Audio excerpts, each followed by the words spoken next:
Assalamualaikum warahmatullahi wabarakatuh. Perkenalkan, nama saya Fidyatun dari kelas PAI 2A. Di sini saya ingin menjelaskan materi mengenai asal-usul usul fiqh, ijma dan qiyas. Yang pertama, asal-usul dari usul fiqh. Dalam bahasa Arab, kata usul merupakan jamak dari asal yang artinya fondasi sesuatu. Sedangkan fikih berarti pemahaman secara mendalam yang membutuhkan pergerakan potensi akal atau ilmu yang menjelaskan hukum syariah yang berhubungan dengan segala tindakan manusia, baik perkataan maupun perbuatan. Dengan demikian, usul fiqh yaitu ilmu yang membawa kepada usaha merumuskan hukum syara dari dalilnya yang terinci, atau dalam artian sederhana, kaidah-kaidah yang menjelaskan cara-cara mengeluarkan hukum-hukum dari dalil. Sebagaimana firman Allah dalam surah Ibrahim ayat ke-24 yang artinya, tidakkah kamu perhatikan bagaimana Allah telah membuat perumpamaan kalimat yang baik seperti pohon yang baik, akarnya teguh dan cabangnya menjulang ke langit. Selanjutnya, sejarah perkembangan usul fiqh. Dalam masa ini terbagi dalam 3 periode. Yang pertama, periode pada zaman Nabi Muhammad SAW. Semua permasalahan hukum masih berada di bawah bimbingan Allah Subhanahu wa taala, yakni lewat Rasulullah SAW dalam memberikan arahan umatnya, maupun menyelesaikan pemecahan yang dihadapi umat masih dibimbing oleh Allah Subhanahu wa taala. Bahkan Allah memfirmankan bahwa apa yang disampaikan oleh Nabi Muhammad itu tidak lepas dari wahyu Allah Subhanahu wa taala. Kemudian pada periode kedua, yakni pada masa sahabat dan tabi'in. Para sahabat tidak terlalu mempersoalkan hukum dari suatu dalil. Apa saja yang diperintahkan mereka lakukan dan apa saja yang dilarang maka mereka jauhi. Mereka tidak banyak bertanya apakah perintah dan larangan itu bersifat harus dan tidak harus. Yang terakhir, periode ketiga pada zaman tabi'in dan tabi'at. Selanjutnya, ruang lingkup dari kajian usul fiqh. Diketahui ruang lingkup dari usul fiqh diantaranya yaitu yang pertama, sumber dan dalil hukum dengan berbagai permasalahannya. Yang kedua, bagaimana memanfaatkan sumber dan dalil hukum tersebut. Yang ketiga, metode atau cara penggalian hukum dari sumber dan dalilnya. Dan yang terakhir, syarat-syarat orang yang berwenang melakukan istinbat mujtahid dengan berbagai permasalahan sebagai dalil hukum Islam. Menurut Abu Luwis Ma'luf, ijma memiliki arti kehendak dan kesepakatan. Maka dalam garis besar, ijma adalah kesepakatan.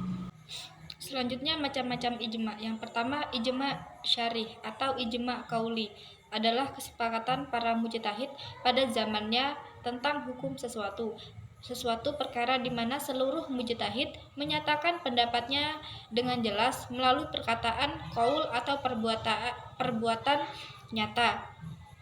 Secara teknis, proses ijma syarih ini terbentuk apabila para mujtahid berkumpul melalui sebuah forum, kemudian masing-masing mujtahid menyatakan pendapat hukumnya. Yang kedua yaitu ijma sukuti.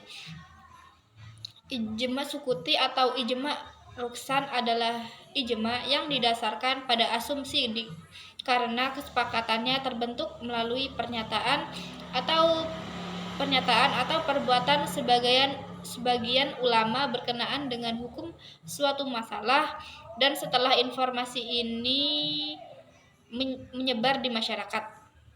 Rukun ijma terbagi menjadi 5. Yang pertama, produk hukum yang dihasilkan melalui ijma tersebut harus diperoleh dari kesepakatan seluruh mujtahid. Lalu yang kedua, mujtahid yang terlibat dalam mencurahkan segenap tenaga untuk mengisbatkan hukum tersebut adalah seluruh mujtahid yang ada pada masa itu yang datang dari berbagai penjuru.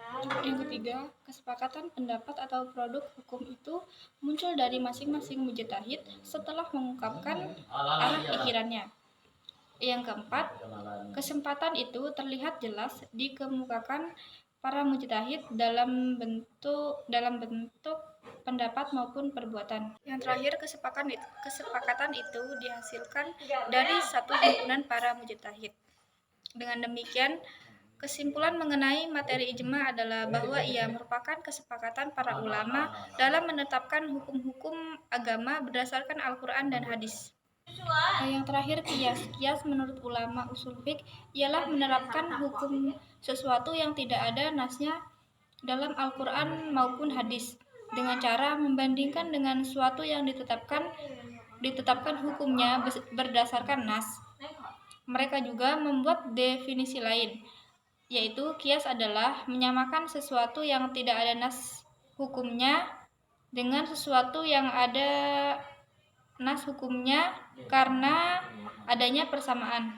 Dalam Al-Quran, surah Al-Hasyr ayat 59 yang artinya, maka ambillah kejadian itu untuk menjadi pelajaran, hai orang-orang yang mempunyai pandangan.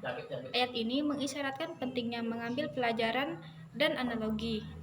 Selanjutnya, macam-macam kias terbagi menjadi 3. Yang pertama, kias aulawi, yang kedua kias musawi, dan yang ketiga kias adna. Selanjutnya, rukun-rukun kias. Para ahli usul yang mempergunakan kias sebagai dalil dalam menetapkan ketika kias itu telah memenuhi rukunnya, yaitu yang pertama aslun.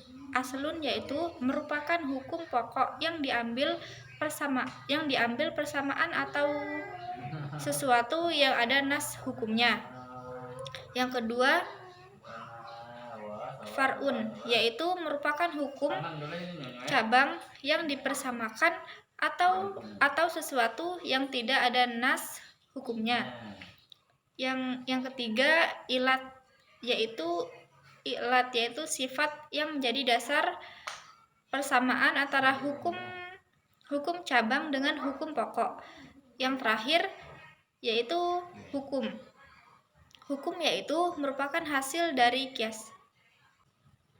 Dapat disimpulkan bahwa kias yaitu menerapkan hukum yang terdapat pada asal pokok kepada far cabang, karena terdapat kesamaan ilat hukum antara keduanya. Kias sebagai metode panggilan hukum Islam sangat tergantung dengan ilat hukum.